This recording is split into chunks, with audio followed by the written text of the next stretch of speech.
Aujourd'hui, j'étais en visite chez mon grand-père, qui habite à Grafenröda, un petit village devenu célèbre pour ses céramiques, enfin, plus pour très longtemps, car plus aucun nain de jardin ferme n'en sort.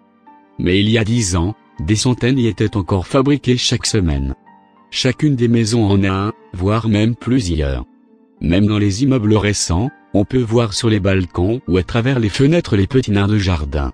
Il n'y en a pas de pareils. Des plus petits, des imberbes, des maigres.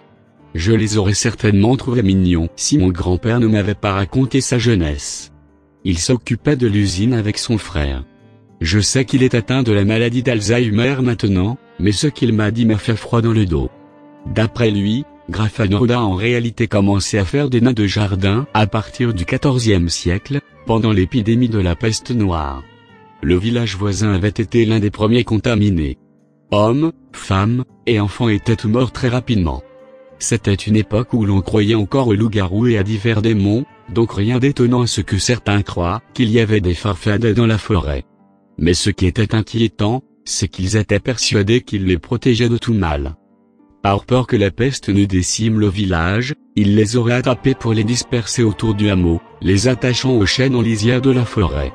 Les semaines passèrent et le village fut épargné par l'épidémie, tandis que les farfadets brûlaient au soleil. Ne supportant plus leurs cris et leurs pleurs, les villageois décidèrent de couler de la chaux mélangée à de la cire pour les pétrifier. Les semaines devinrent des années, et le village ne fut jamais atteint par la peste. Depuis ce jour de bénédiction, les villageois capturent les farfadets pour en faire des nains de jardin servant à protéger leur maison.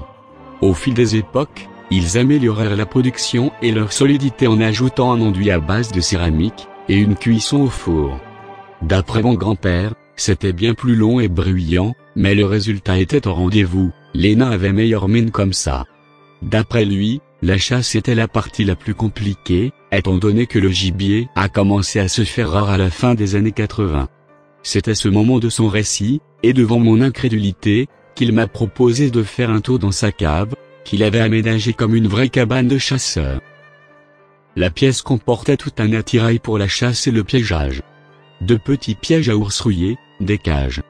D'après lui, elle servait à emprisonner les jeunes farfadets qui, de peur, appelaient leurs congénères.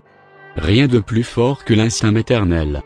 Suspendu au plafond, il y avait une sorte d'armature métallique avec des systèmes d'étaux et de vis, un merveilleux appareil qui servait à casser les os et disloquer les articulations, permettant d'immobiliser l'animal et de lui donner la position adéquate avant la cuisson.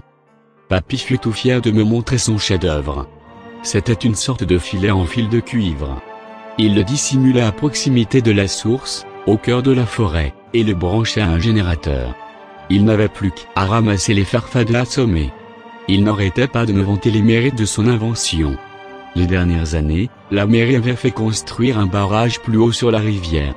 Les farfadets restants, pour s'abreuver, étaient donc obligés de se rendre à la source, où le piège mortel les attendait. Ce furent les plus grosses années de production de l'usine, mais aujourd'hui, cela fait près de 7 ans que les habitants n'ont plus vu un seul farfadet. Malgré tout ce que mon grand-père m'a montré, je n'aurais peut-être pas cru à cette histoire si je n'avais pas pensé à regarder de plus près ces céramiques. À bien y regarder, le sourire de ces nains de jardin semblait un peu forcé. Ils avaient plutôt l'air d'être crispés dans la douleur.